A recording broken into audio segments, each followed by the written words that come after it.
Welcome. My name is Udaini and I'm part of Application LiveView Engineering team in VMware. In this video, I'll be talking about what is Application LiveView and how it provides a superior developer experience while working with running applications. We'll also take a look at the different features available under Application LiveView. Let us consider a scenario where, as a developer, you want to drill into runtime characteristics of your application or troubleshoot your application deployed on a Kubernetes environment. You can achieve this with Application LiveView. So what does Application LiveView do? Application LiveView provides insights into the running application, helps you troubleshoot your application, and it gives a level of control to the users to interact with the application in certain boundaries. Application LiveView can be used while developing an application all the way down to looking into the application running in different environments. So as a developer, you can use it to monitor and troubleshoot applications in development or production environments. And as an operator, you can administer these applications in a Kubernetes environment. How does Application LiveView do this? Application LiveView uses actuators to gather data from the application and to interact with it. It visualizes the raw actuator data in a nice integrated way for the user. Let's take a look at the different features available under Application LiveView. This is the Application LiveView section, and under Details, you can see the details of the application like the application name, the actuator location, Spring Boot version, the build version. If we go to the health, we can get an overview about the health of the application. For example, the DB information or the disk space. We can get information about its state if everything is up. Under environment, we can see all the configured environment properties in the application. And if your application allows, you can edit these properties and see how the application behaves with the changed properties.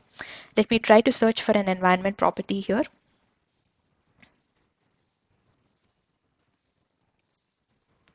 Let's try to edit one of the environment property. And once we click on override, we can see the message that the property was overridden from the initial value. And you can see the list of all the overridden properties here. You can also reset them to the initial state by clicking on the reset button here. And you can refresh the environment properties by clicking on the refresh scope button.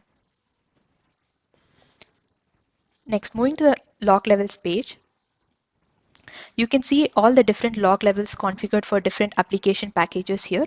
You can search through them. You can change the log levels as well.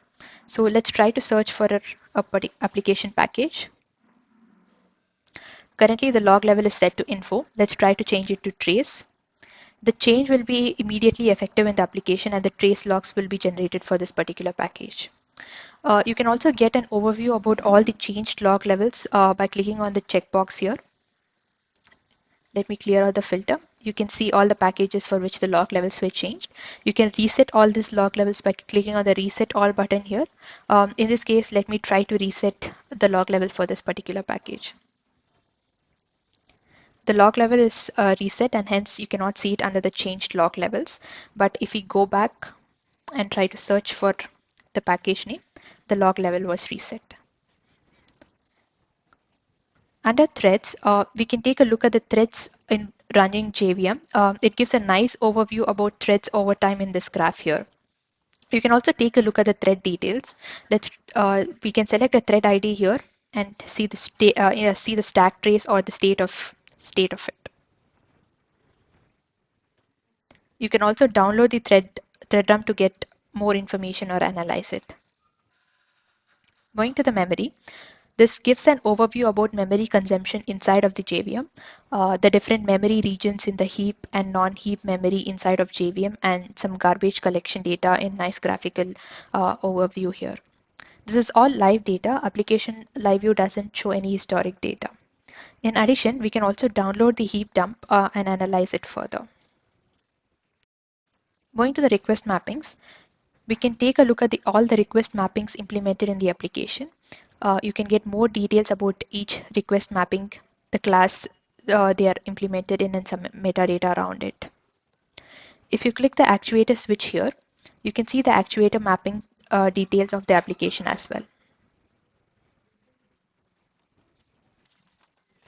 Going to the HTTP request page, before going here, let's try to generate or hit some application APIs.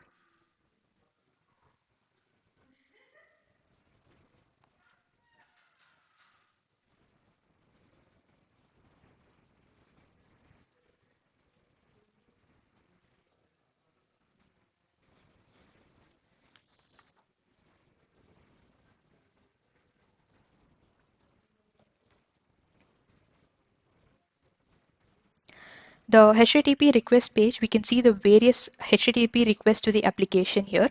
It allows us to understand how the application is behaving and dive into details of each request. It can be a starting point if you want to troubleshoot our application on any of the failing APIs. We can also filter based on different types of requests here.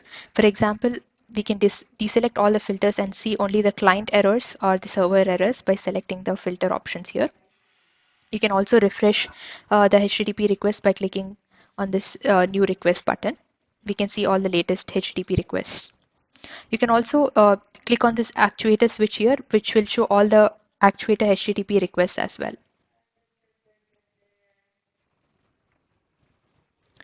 Caches, uh, we can see all the caches in the application. We can search for a cache and even evict it. We can also have an option of evicting all the caches here.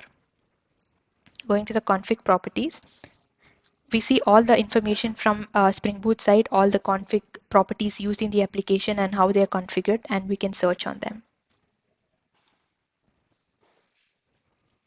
The condition page here gives an idea about how the Spring Boot configured the application, all the Spring Boot conditions evaluated. You can see the details of different conditions here on the conditions which matched or unmatched conditions.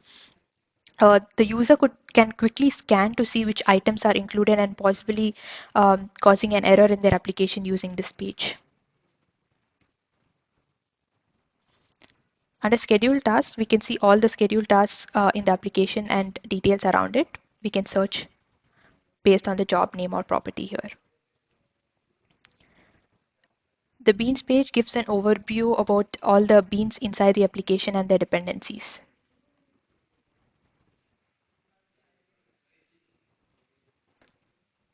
In metrics page, we can get idea about metrics. For example, you can dive into a specific metric by selecting it here from the list here. And we can select the associated tags and click on add metric. This adds the metric to the below list here. We can delete the metric or refresh the metric values. Finally, the actuator page.